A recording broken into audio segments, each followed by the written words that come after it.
Voilà, suite des questions-réponses. Alors c'était long la première partie, mais voilà, avec un peu d'eau, ça va. Je vais la finir, je vais faire tout ça.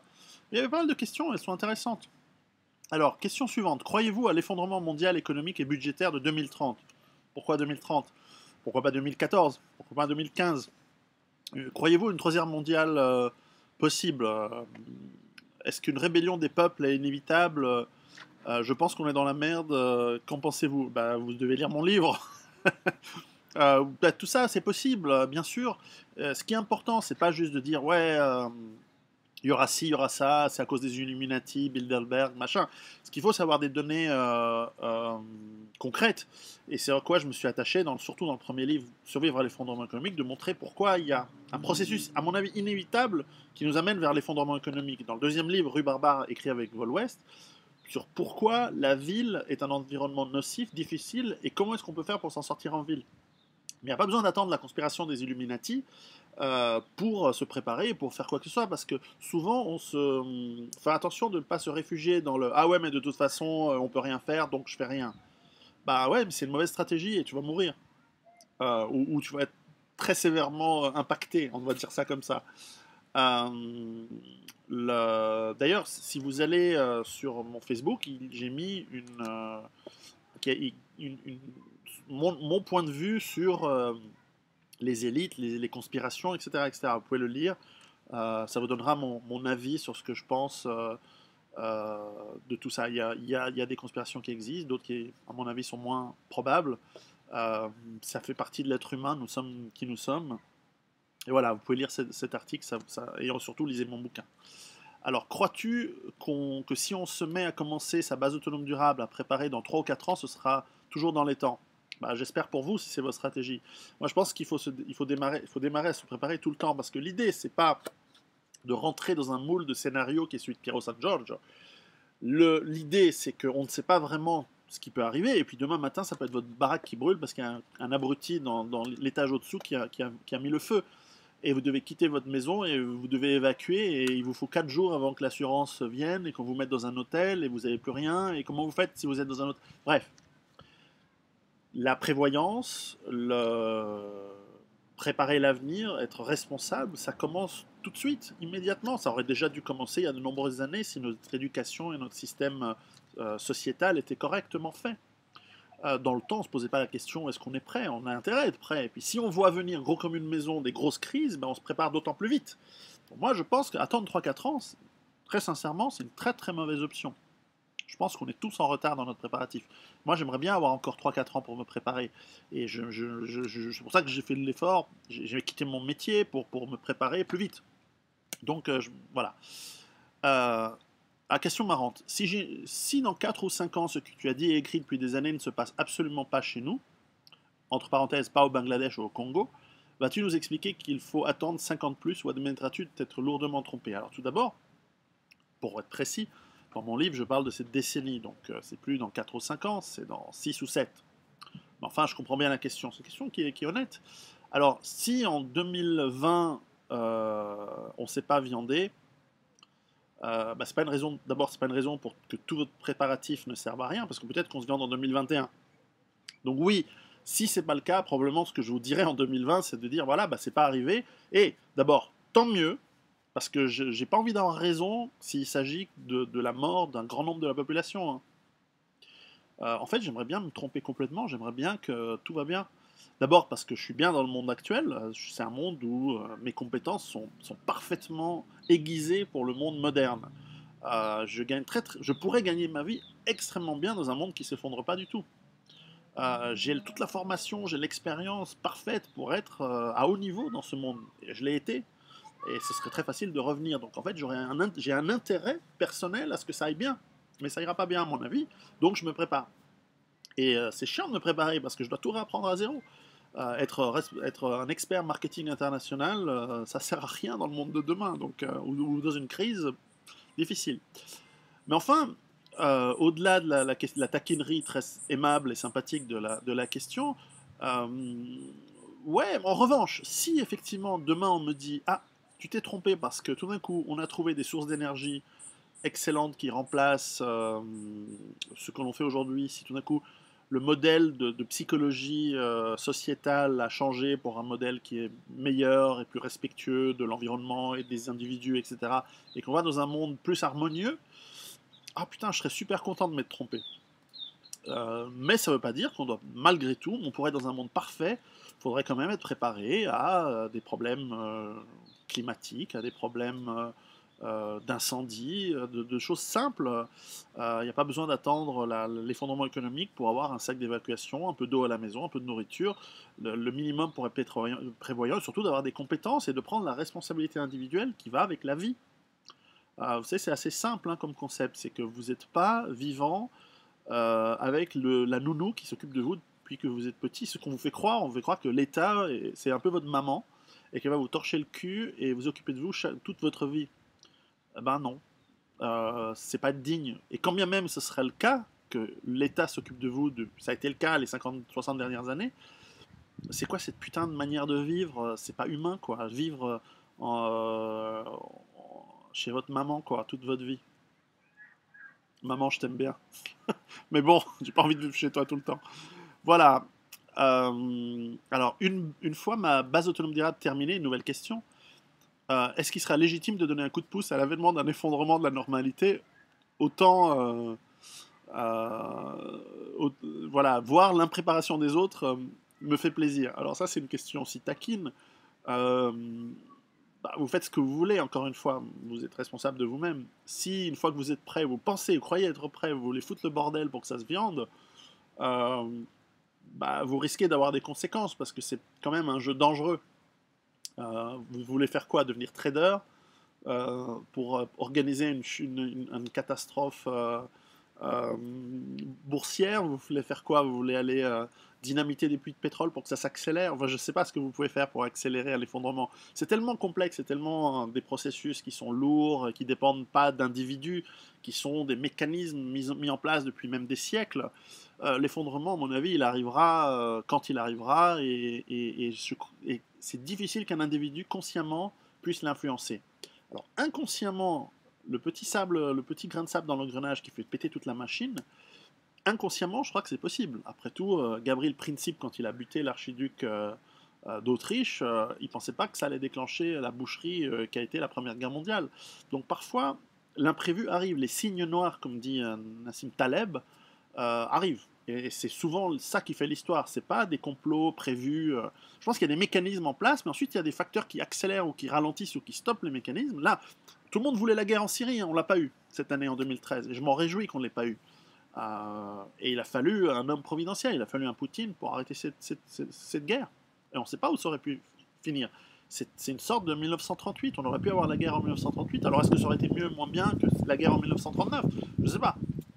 Euh, Probablement, en tout cas, c'était stupide de faire la guerre en 1939. Mais voilà, le grain de sable, le signe noir, il y en a. Alors ensuite, comment il est Vol West en vrai? Eh ben, il est très sympa. Je l'ai rencontré donc aux États-Unis, ce qui nous a permis de démarrer le projet de Rue Barbare. Et là, nous avons un livre qui sort en mars 2014 euh, sur les femmes. Donc, on est en train encore de fignoler le titre, deux, trois petites choses, mais c'est un livre qui sera vraiment excellent, je crois. Vol West, il est super sympa.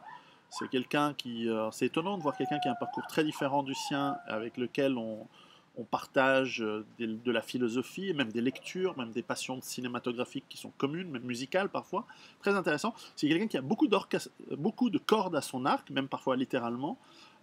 Quelqu'un qui sait énormément de choses. C'est quelqu'un humainement très complet. C'est très intéressant. J'aime beaucoup les gens comme ça. J'ai beaucoup appris en l'écoutant, comme vous tous, ceux qui écoutez son blog, Le Survivaliste. Mais aussi, c'est quelqu'un humainement qui est très intéressant. Souvent, il me fait réfléchir. Souvent, en plus, il est assez direct et assez sec. J'aime bien ça. J'aime bien les gens qui sont directs. Moi, je suis un peu dans la palabre. C'est mon côté africain. Mais lui, il est assez sec, quoi. Il est nordique, quoi. Il répond tac, tac. Mais en fait, les réponses courtes te font réfléchir souvent le plus. Et j'aime bien ça. Donc c'est intéressant. J'espère qu'on se reverra aux États-Unis bientôt. Stay safe, hein. Vol Ouest, il nous voit. Et voilà. Si tu pouvais revenir en arrière, nouvelle question, qu'est-ce que tu ferais de différent? Bah, ça dépend quand et comment et dans quel contexte. Si vous me parlez de vie privée, moi je sais très bien, je reviendrai en arrière en 1992, donc 92. Et je larguerai pas la gonzesse que j'avais à cette époque. Je n'irai pas chez le dentiste en 92. Ils m'ont salopé les dents en 92. Euh, et probablement j'épouserai la gonzesse avec qui j'étais en 92. Parce qu'elle était géniale. Mais en même temps, je suis super content de ne pas l'avoir épousée parce que j'en ai épousé une autre et j'ai une super famille maintenant qui est très bien aussi. Donc la vie, elle est pleine de rebondissements. De toute façon, on n'a pas encore inventé de machine à remonter le temps parce que sinon, je remonterais aussi en décembre 1999 et je vendrais tout ce que j'avais en bourse. Et là, putain, j'aurais plus besoin de. Enfin, j'aurais un autre problème, mais il faudrait que je trouve Piero San Giorgio comme client pour qu'il m'aide à placer ma fortune et à gérer l'effondrement économique comme edge par rapport à ma vie. Donc, on ne peut pas revenir en arrière. Donc, le message que c'est de faire, c'est que justement, on ne doit pas vivre dans le passé. On doit s'inspirer du passé. On doit puiser nos racines dans notre terre et dans notre passé, chez nos ancêtres. Nos ancêtres devraient être fiers de nous s'ils pouvaient nous voir. Mais notre vie, elle se passe dans le présent. Et on doit préparer l'avenir avec responsabilité. C'est ça être un homme et une femme. C'est de regarder l'horizon en puisant nos ressources chez nos ancêtres et dans notre terre et en apprenant du passé. Mais c'est dans l'avenir que ça se passe. Ressasser le passé, ça sert à rien. Mais elle était mignonne hein, quand même. Bref, que penses-tu du Bitcoin? Toute monnaie, si elle n'est pas basée sur quelque chose de tangible, ne vaut rien. Est-ce que le Bitcoin est basé sur de l'or, sur des biens immobiliers, sur quelque chose de tangible? Je ne crois pas.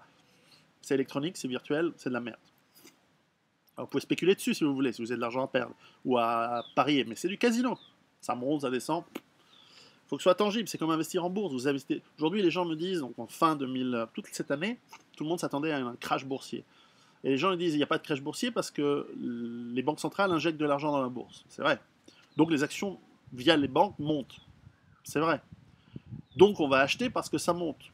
Bah ouais, tant que tu gagnes, tu joues. Mais il n'y a rien derrière. Les entreprises marchent pas très bien.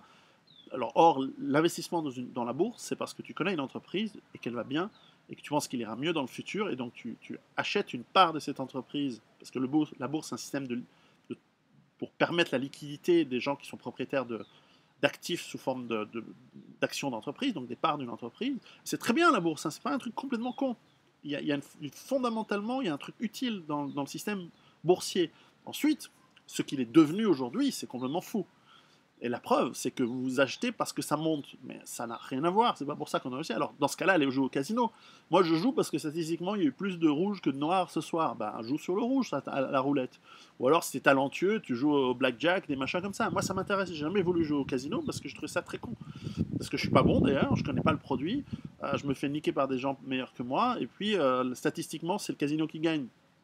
Donc, voilà, c'est comme jouer au loto. Le jouer au loto, en fait, c'est une taxe sur les gens qui sont mauvais en mathématiques, particulièrement en statistiques. Parce que statistiquement, tu peux pas gagner. Alors parfois, tu gagnes, mais ça fait partie de la martingale pour l'organisateur. Bref. Voilà, non, je ne crois pas au Bitcoin. Comment se fait-il que l'État et nos élites te laissent donner des conférences et te laissent prêcher la bonne parole envers nous, le peuple? Je sais que tu as souvent les renseignements généraux lors de tes conférences, mais as-tu déjà subi des menaces ou des tentatives d'intimidation? Ne crains-tu pas pour ma personne? Et la vie, elle est ce qu'elle est, on ne sait pas. Alors pourquoi? Alors d'abord, alors encore une fois, allez voir ce texte que j'ai mis lors de la conférence. Donc j'ai lu ce texte à la conférence à Nancy en présence de Pierre Hillard, cette conférence qui était très intéressante. Et j'ai mis ce texte en ligne, vous le trouvez sur mon Facebook dans la partie notes, texte. Alors pourquoi est-ce que l'élite me laisse donner la parole? D'abord parce qu'elles ne peuvent pas faire autrement. D'abord, les élites, à mon avis, elles ne contrôlent pas tout. Et puis, d'abord, je suis rien du tout. Je suis qu'un petit éditeur, écrivain, scribouillard avec mes histoires. On touche très peu de gens. J'ai certes vendu plus de 30 000 livres, etc. Ou 40 000 la version contre barbare, etc. Mais c'est pas. De toute façon, les médias nous ignorent. On donne des informations beaucoup trop. On parle de responsabilité des gens. Ils n'ont pas envie de parler de ça, les gens. Ils veulent qu'on soit des consommateurs dociles. Donc, de toute façon, on nous ignore. Alors ensuite, est-ce qu'on nous mettrait des bâtons dans les roues? Un petit peu. Alors c'est vrai que d'une part, on ne nous invite pas, on donne pas, certainement, on ne me donne pas la présence médiatique que normalement un écrivain qui écrit autant, qui a autant de succès d'un point de vue purement quantitatif, mériteraient. Bon, ben voilà, je m'en plains pas, je m'en fous. Ils continuent à inviter leurs baltringues qui écrivent des livres sur des femmes qui se sont fait enculer par des chiens ou par leur père, quoi. Enfin, des trucs ignobles. Mais c'est ça la culture d'aujourd'hui. Donc, qu'est-ce qu'on en a à foutre? De toute façon, je regarde pas la télé, donc tant pis. Alors, est-ce qu'ensuite les gens auraient pu être informés, ne l'ont pas été? Eh, c'est de la sélection naturelle, les mecs. Si t'es con que tu regardes la télé et que t'as pas compris qu'il faut arrêter la télé, tant pis. Moi, j'étais comme ça avant, hein. Mais au bout d'un moment, il y a. Voilà, et c'est de la sélection naturelle qui se passe, et tant pis. Alors à la fin, s'il y a que quelques milliers de personnes sur des millions qui s'en sortent, tant pis, je regrette, mais c'est comme ça, donc je peux rien faire. Alors est-ce que tu as eu des tentatives d'intimidation? Il y en a eu, c'est vrai qu'avoir fait des conférences avec Alain Soral et être invité, et que par ailleurs je remercie beaucoup pour le coup de pouce très important qu'il m'a donné, et par l'association Égalité et Réconciliation, que je remercie aussi pour m'avoir invité à donner de nombreuses conférences. Mais oui, j'ai eu des tentatives d'intimidation, on m'a envoyé des mails, des messages de menaces, on m'a envoyé quelques insultes, mais rien de particulièrement méchant. On a essayé d'interdire des conférences, parce que c'est des grands démocrates en face. Donc on veut interdire le discours. Alors ils ont essayé au début, on a essayé de me donner des colibets, on m'a dit oui, raciste, machin. Puis en fait, ils ont vu que c'est pas le cas, donc ils ont arrêté. Et c'est très bien, parce que je vais pas. Moi, ma gloire, c'est pas d'avoir des petits imbéciles de 14 ans comme ennemis, je m'en fous. Euh, et vous avez vu ce qui s'est passé en France l'année dernière, lorsque tu as un petit mec un peu léger, quoi, qui allait s'en prendre à des skinheads, il s'est fait démonter la tronche, quoi. Donc, qui a gagné dans cette histoire? Le mec, il est mort, sa famille, elle est triste. Alors, ok, c'est des bobos, mais enfin, j'en veux pas. On n'est pas dans l'idée que les bobos, ils n'ont pas le droit de vivre. Hein, enfin, ils sont cons, mais ils ont le droit de vivre aussi, quoi. Enfin, il n'y a pas de droit de vie, mais enfin, je suis pas pour la violence gratuite et comme ça. Et l'autre mec qui s'est défendu, bah, il finit en tôle, etc. Alors, ces histoires, c'est de la merde. On est là pour autre chose. On est là pour vivre beaucoup plus harmonieusement. Mais c'est comme ça, la politique, c'est sale. C'est pour ça que j'en fais pas et que j'ai pas envie d'en faire et que ça ne m'intéresse pas. Ensuite, les RG, mais les RG sont. Moi, franchement, je vais vous dire un truc.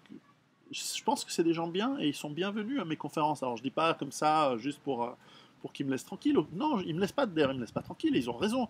Et je sais qu'ils me surveillent. J'en connais quelques-uns qui sont venus me voir. Et c'est normal. Et ils ont raison de surveiller des gens comme moi qui écrivent des sujets quand même. Vous savez, je touche quand même. Et je peux comprendre qu'il y ait des gens qui réagissent de manière assez difficile à ce que j'écris et ce que je dis.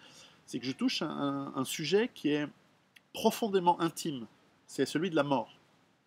Et lorsqu'on touche à la mort, les gens peuvent réagir par le déni, par la violence, parce que nous ne sommes plus habitués à voir le miroir de nous-mêmes, qui est notre fin, notre mort. Dans le temps, nous étions habitués à cela, nous ne le sommes plus. Et donc, il y a de l'hostilité qui peut venir. Et donc, je comprends que les renseignements d'un pays, la Suisse, la France, etc., ils viennent écouter mes conférences, qu'ils me suivent. Pour pas que j'appelle à la violence. D'ailleurs, c'est pas mon intention, mais je pourrais dire demain la révolution. Maintenant que vous êtes tous armés, parce que vous avez tous le point 7, maintenant on est bien armés, qu'on est un réseau, et qu'on est un réseau de gens liés entre nous, etc., ben maintenant on va prendre les armes et on va foutre le bordel. Ce serait possible. C'est pas mon intention, mais c'est possible. Et donc c'est normal qu'ils viennent écouter, c'est même normal, j'imagine, qu'ils infiltrent les groupes de gens survivalistes. Et par ailleurs, un grand nombre d'entre eux le sont. C'est-à-dire, un grand nombre de ces gens, puisqu'ils voient la réalité du monde, ils voient la réalité sociale dans la rue, etc., c'est des gens qui souvent sont préparés par eux-mêmes. Pareil dans la police, pareil dans les gendarmes, etc. etc. Et donc c'est normal. Donc c'est des gens, en fait, qui souvent ont compris et qui nous surveillent, bah, très bien. Alors ce que je sais aussi, parce que j'ai mes entrées, c'est que au niveau au-dessus, les politiciens qui gèrent, qui reçoivent les informations par rapport à ce que moi ou d'autres disent, eh bien, en fait, ne nous considèrent pas comme des ennemis potentiels de l'État. Au contraire, ils nous disent, c'est vrai que s'il y a un bordel, on préfère des citoyens qui soient prêts que des citoyens démunis, parce qu'on a moins besoin d'aller aider les citoyens qui sont prêts que des citoyens démunis. Alors évidemment, ce qui surveille, c'est les messages politiques. Le jour où un ou plusieurs survivalistes commencent à prendre les armes et foutre du bordel, évidemment, ça va les gêner, et probablement ils vont essayer d'agir, etc. Mais fondamentalement, nous ne sommes pas un problème pour l'État. Bien que je dis souvent que l'État, c'est un peu notre ennemi, Mais ça, c'est une approche philosophique de la chose, mais c'est pas une approche concrète. Concrètement, pour moi, c'est un peu des minables, ces gens qui nous gèrent, parce qu'ils savent pas gérer. Puis c'est trop tard, de toute façon. Et de toute façon, je fais pas de politique. Mais enfin, vous voyez le contexte. Je pense que c'est pas impossible qu'ils nous surveillent, mais et c'est pas impossible qu'ils nous surveillent avec bienveillance.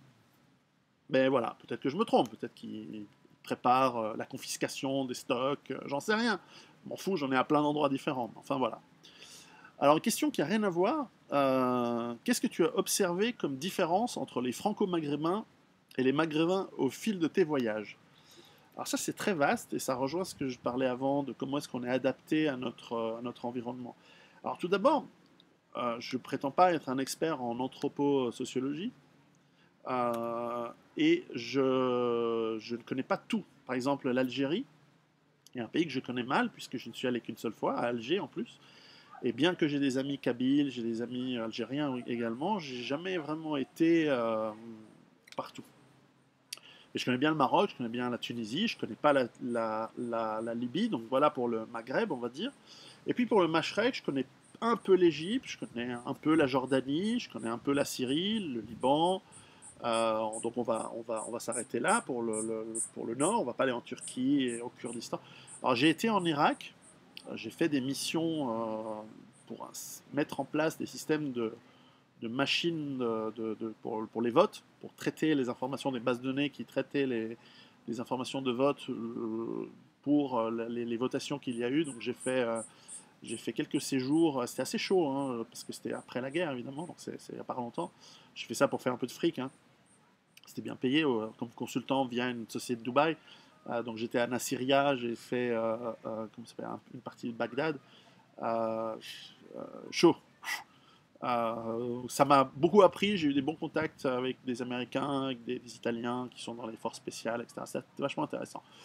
Bref, je connais pas mal le Golfe, le Koweït, je connais bien pas tellement le Qatar, Bahreïn, un peu. Je connais bien les Émirats Arabes Unis, là ouais, j'étais vraiment souvent. Et je connais un peu l'Arabie Saoudite. Yémen, je connais pas, jamais été. Et je connais Oman. Donc voilà un peu pour le truc. Je connais pas le Soudan, j'ai jamais été au Soudan. Voilà, ça c'est un de mes pays, un des pays en Afrique où j'ai pas été. Alors en fait, quelles sont les différences? Ben, c'est comme partout, c'est comme dire la différence entre les Européens du Sud, du Nord, etc. Il y a des différences physiques, un peu. Il y a évidemment des différences culturelles. Je pense que dans un de mes prochains livres, on va parler d'anthropologie, de développement, de la survie et pourquoi les cultures sont ce qu'elles sont par rapport à des besoins de survie. Et donc j'en parlerai de plus en plus en détail. Ce que je peux dire, c'est que ce sont des cultures qui sont éminemment respectables, qui sont qui ont leurs avantages et leurs inconvénients. Chacune a ses particularités, et même au sein d'un pays, il y a des particularités extrêmes entre, pensez au Maroc, entre les gens qui vivent dans les montagnes, les gens côtiers, les gens du nord, les gens du sud, les gens du désert.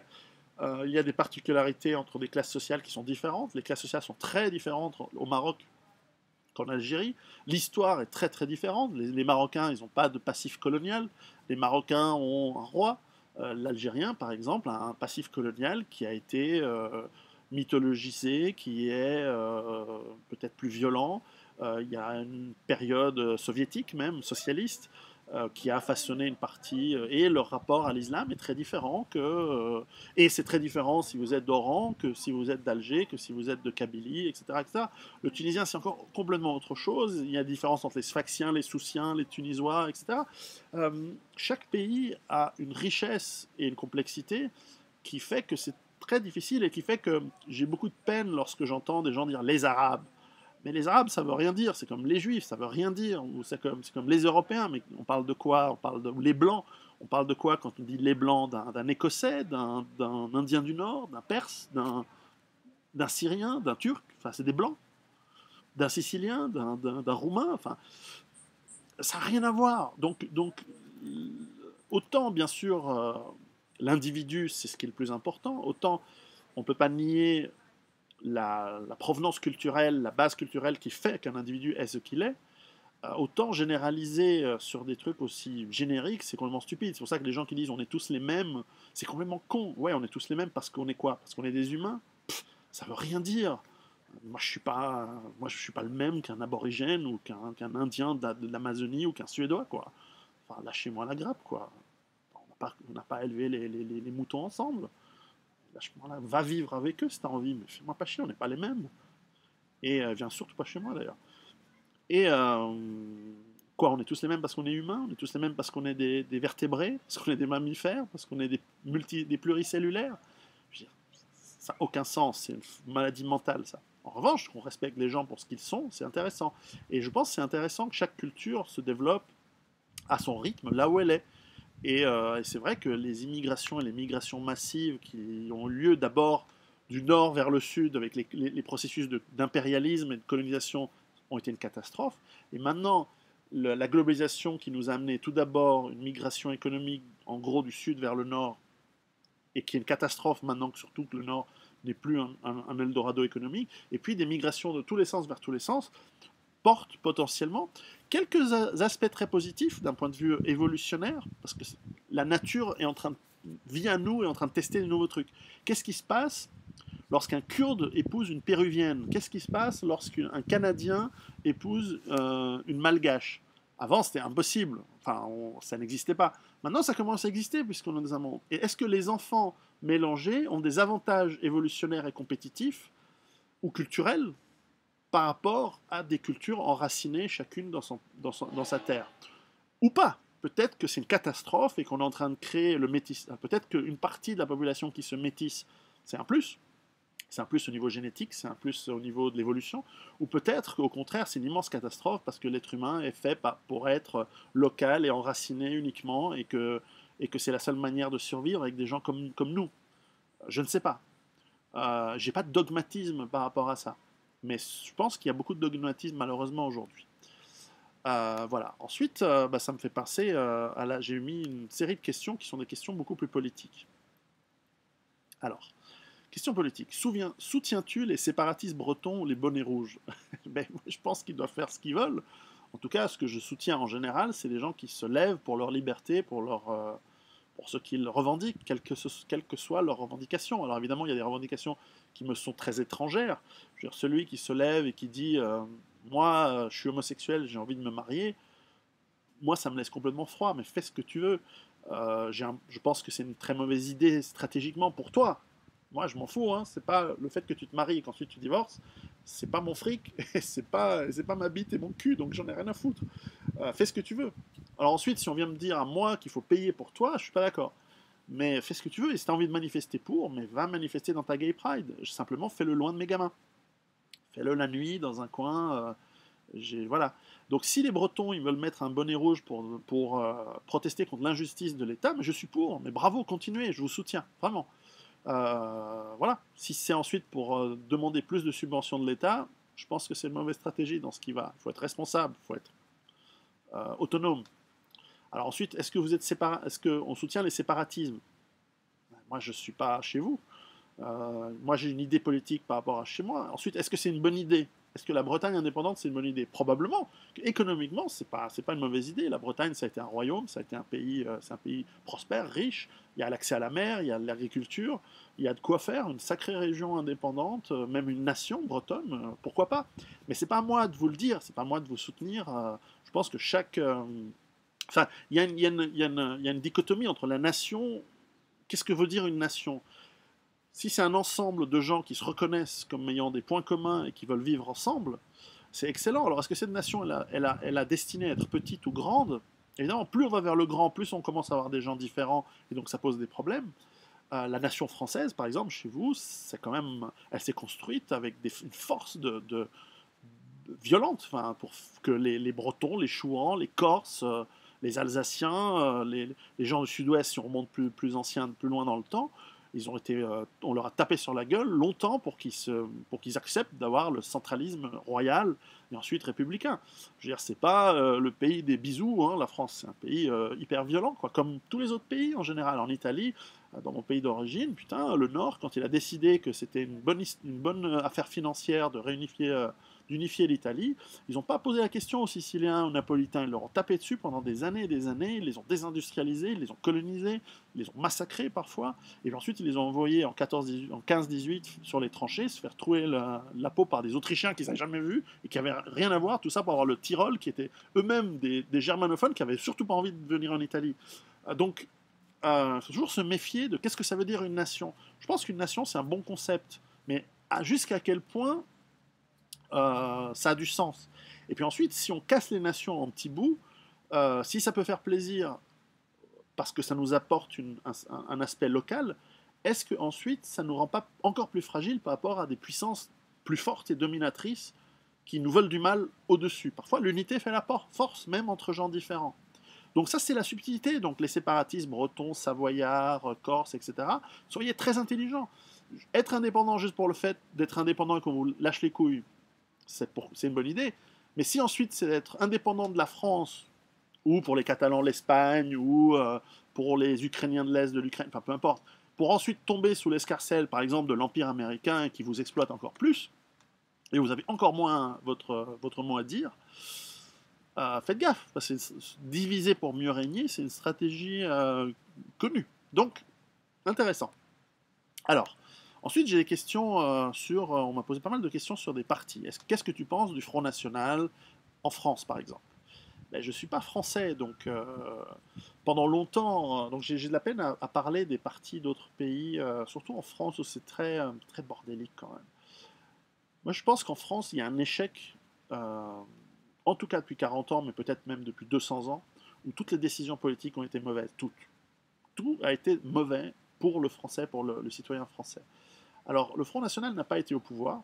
Moi, j'ai été comme tout le monde dans la diabolisation de ce parti dans les années 80, comme ça. Et puis je m'en foutais un peu. Mais c'est vrai que depuis 2002, lorsque Jean-Marie Le Pen avait été au deuxième tour, et que j'ai vu l'acharnement stupide et absurde, comme quoi, ouais, il faut barrer la route à l'extrémisme, alors que c'était évident qu'il n'allait pas avoir plus de 20%, on avait l'impression que les mecs étaient en face de l'invasion nazie, quoi. Et je me suis dit, non, quand il y a autant de gens qui sont autant cons et autant manipulés contre un mec, c'est que ce mec, il est bien. C'est pas possible autrement. Et donc, je me suis renseigné. Et puis, j'ai écouté ce qu'ils avaient à dire. Et puis, moi, je trouve que, alors certes, c'est un parti qui est petit, qui pèse lourd en France. Je pense que c'est un parti qui est destiné à, pour autant qu'il y ait encore des élections, à peser 20, 25, 30, 40% de la population. C'est évident, puisque les autres en face, c'est des brels. Ils font n'importe quoi depuis 40 ans. Et en plus, sont super corrompus et corrompus au sens bien sûr pécunier et financier, mais aussi corrompus moralement et dans les mœurs. Enfin, c'est des saloperies. Et bien sûr qu'il va prendre de l'espace, et donc je leur souhaite le succès qu'ils méritent, il n'y a aucun problème. En plus, humainement, alors je n'ai jamais rencontré euh, Jean-Marie Le Pen, ce serait quelqu'un que j'aimerais bien rencontrer un jour pour interviewer, parce que c'est à mon avis une personne énorme dans la politique européenne. Pour moi, c'est comme De Gaulle. Il n'y a pas eu le destin de De Gaulle, et c'est, à mon avis, pour le malheur des Français, mais c'est quelqu'un qui a compté. Je n'ai pas connu Marine Le Pen, ni la jeune Marion Maréchal Le Pen. Elle est très jolie. Très très jolie. Peut-être c'est mieux que je la rencontre pas. Enfin bref. Mais enfin bon, avec mes respects, hein, bien sûr. En tout cas, non, mais je pense que qu'ils vont aller bien, et je pense que ce qu'ils disent et ce qu'ils font n'est absolument pas ce qui avait été diabolisé dans la presse. Alors ensuite, je vote pas en France, je suis pas français, donc démerdez-vous, faites ce que vous voulez. Vous êtes un pays voisin à un autre. J'ai intérêt à ce que vous alliez bien, parce que c'est comme ça j'économise de la munition. Mais je pense que ça peut pas être, rien ne peut être pire que ce que vous avez eu maintenant. Rien. Vous pouvez mettre la secte Moon au pouvoir, vous pouvez mettre les néo-nazis allemands au pouvoir, vous pouvez mettre ce qui vous voulez, ça peut pas être pire que ce que vous avez eu sur les 30 dernières années. Je veux dire, c'est impossible de faire pire. Je sais pas, même Robert Mugabe, prenez-le du Zimbabwe, mettez-le en France, il gère mieux la France que ce que vous avez eu maintenant. Je suis en train de réfléchir, est-ce qu'il y a Pol Pot, mettez Pol Pot, ce serait vachement mieux que ce que vous avez eu. Hein. Pol Pot, 1000 fois mieux que Sarkozy ou que François Hollande, je veux dire, ou que Chirac. Rien à voir. Alors Mitterrand, c'est différent, mais personne ne peut faire pire que ce que vous avez eu en France. Tant pis, c'est comme ça, vous êtes fait blouser, quoi. C'est pas grave, on apprend de ses erreurs. Alors ensuite, on parle un petit peu des partis suisses, que vous pensez de l'UDC, de Oskar Freisinger, etc. Alors ça devient quelque chose qui est beaucoup plus intéressant, puisque je suis en Suisse. Alors moi, je le dis toujours, en Suisse, c'est simple. Je ne suis pas les lignes des partis. Parce que nous sommes encore une démocratie directe, je vote. Enfin, quand il y a des élections, donc quand on doit choisir des élus pour nos chambres communales, pour nos chambres cantonales ou nos chambres fédérales du gouvernement, eh bien, j'essaye plutôt d'élire des gens qui amènent des idées, qui amènent des discussions. Donc souvent, et je ne m'en cache pas, je vote pour les partis verts. Parce que je pense que c'est important d'avoir la sensibilité écologique, qui pour moi devrait être très conservatrice d'ailleurs, et pas du tout progressiste, ce qui est malheureusement le cas, mais enfin peu importe, malgré ça, j'essaie de donner mon vote pour des gens, pour l'instant, et le jour où ils auront 20-25% du gouvernement, je voterai peut-être pour d'autres personnes. Mais je pense qu'ils méritent d'apporter cette sensibilité de l'autonomie énergétique et écologique dans les réflexions qui se passent au Parlement et chez nous au Conseil donc fédéral pour la Confédération, etc., etc. Conseil cantonal pour le canton, etc. Alors, ensuite, lorsqu'il y a des lois, là, souvent, je constate que je ne vote pas du tout comme les écologistes, ou qui votent essentiellement comme le Parti socialiste. Parce qu'ils sont progressistes et que souvent, ils sont très très cons. C'est mon avis, hein. Peut-être qu'ils ne sont pas cons dans l'absolu. Mais j'ai l'impression qu'ils proposent des lois ou qu'ils souhaitent qu'on vote pour des lois de manière extrêmement naïve, conne et contre-productive. Donc souvent, je me retrouve à voter plutôt comme soit l'extrême gauche, qui vote souvent comme l'Union démocratique du centre, c'est-à-dire l'UDC, qui est le plus gros parti de Suisse, et qui est considéré de droite assez dur. C'est un parti complexe, d'ailleurs, quand on me demande ce que j'en pense, je dis c'est un peu complexe. D'un côté, il y a une partie agrarienne, une partie très ancrée dans le terroir, dans la tradition, que j'aime beaucoup.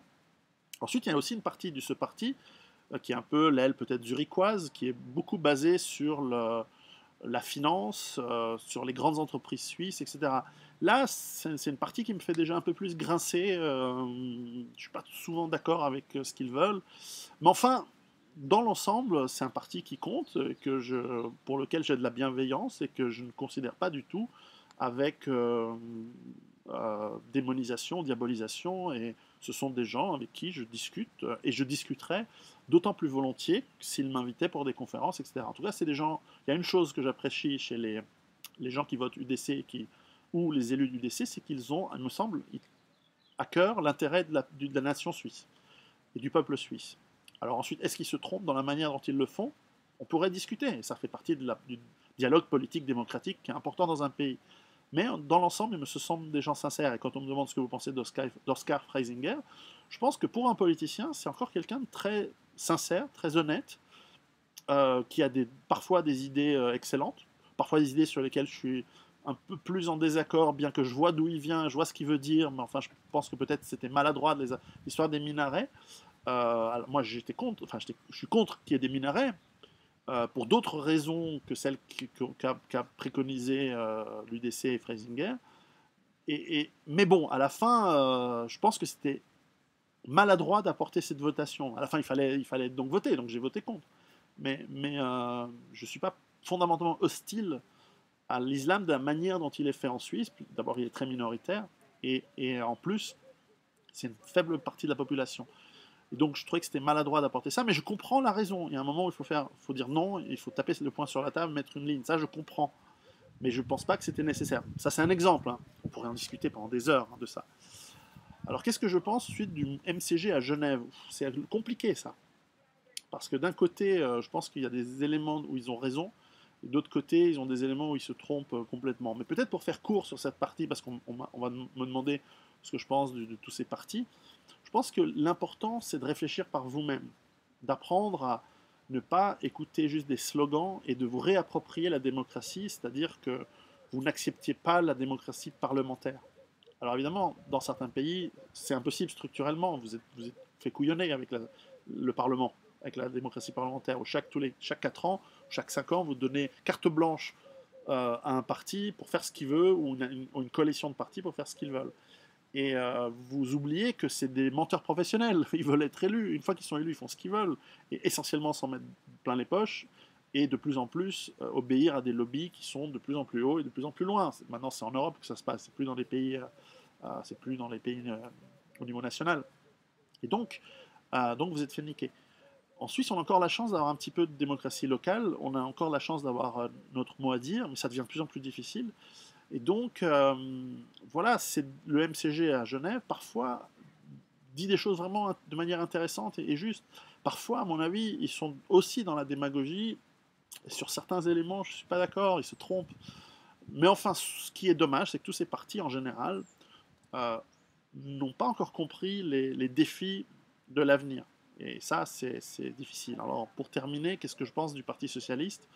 Bah, souvent, je me moque des socialistes parce que pour moi, c'est un peu l'exemple des naïfs, volontaires ou pas. Les volontaires, c'est les plus salopards. Ou d'autres qui sont juste des idéalistes qui vont droit dans le mur parce qu'ils ne comprennent pas ce qui se passe et qui sont dans l'idéologie, même je dirais dans la religion. Alors, le socialisme, si c'est de mettre l'humain au centre et rendre l'humain plus important que l'argent, par exemple, c'est clair que c'était une bonne idée. Et je pense que le socialisme a vraiment eu un rôle important à jouer dans la fin du XIXe siècle, début du XXe siècle, pour que dans un monde industriel, on puisse acquérir une certaine dignité humaine et un certain nombre de droits, de privilèges. Et je pense qu'il est totalement inadapté au monde dans lequel on va. Et d'ailleurs, on le voit aujourd'hui, ils sont complètement à l'ouest, les mecs. Je veux dire, en France, c'est les pires. Encore chez nous, en Suisse, on les tient, quoi. Mais en France, les mecs sont complètement... En plus, ils sont complètement...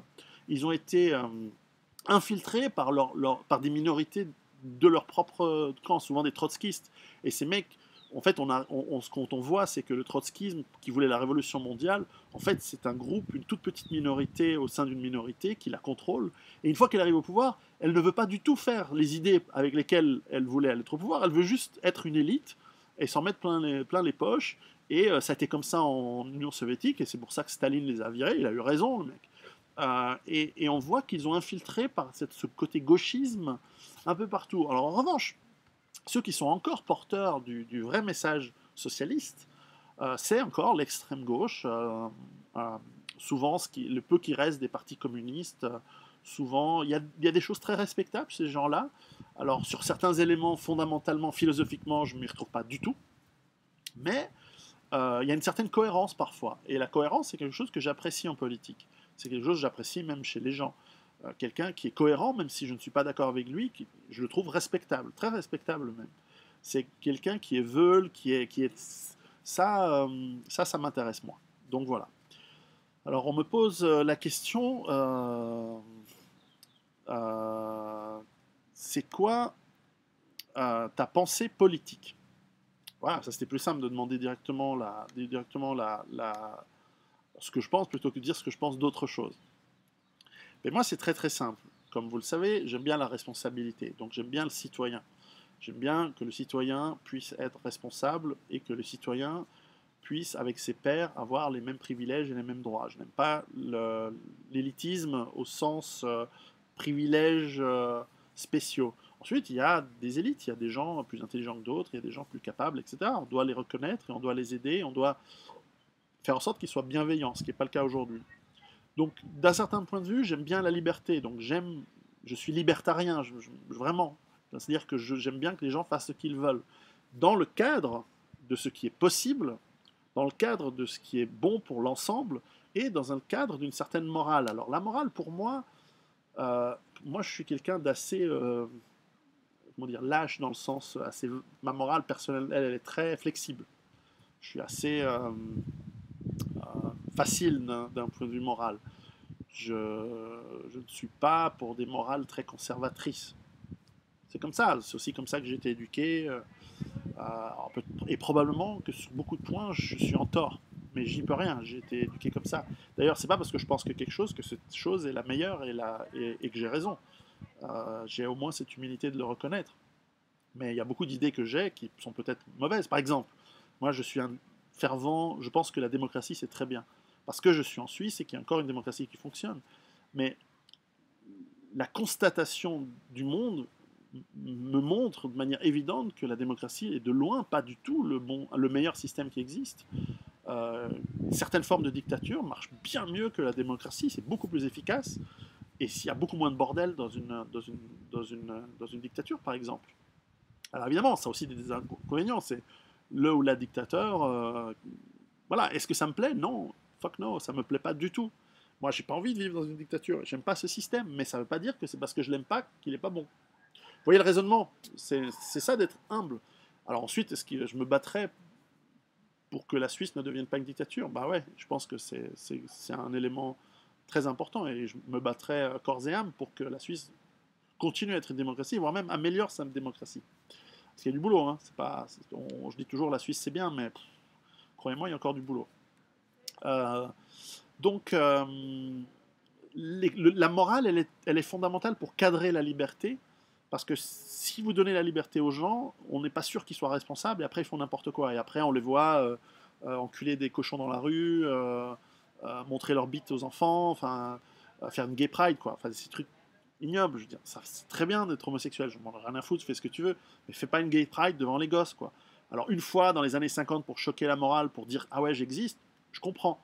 Mais maintenant, ça n'a pas de sens, quoi. Les mecs, réveillez-vous, c'est contre-productif. C'est comme les lobbies communautaires qui disent ouais, nanana, antisémite, machin. Putain, les mecs, réveillez-vous, vous vous rendez pas compte de ce que vous êtes en train de faire. C'est contre-productif.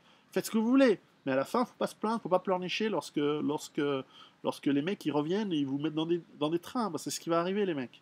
Donc, faites gaffe, quoi. Moi, je veux du mal à personne. Et je ferai certainement pas le mec qui met les gens dans les trains. Je m'en fous, je serai dans ma ferme. Mais faites super gaffe, quoi. Voilà. La suite dans un petit moment.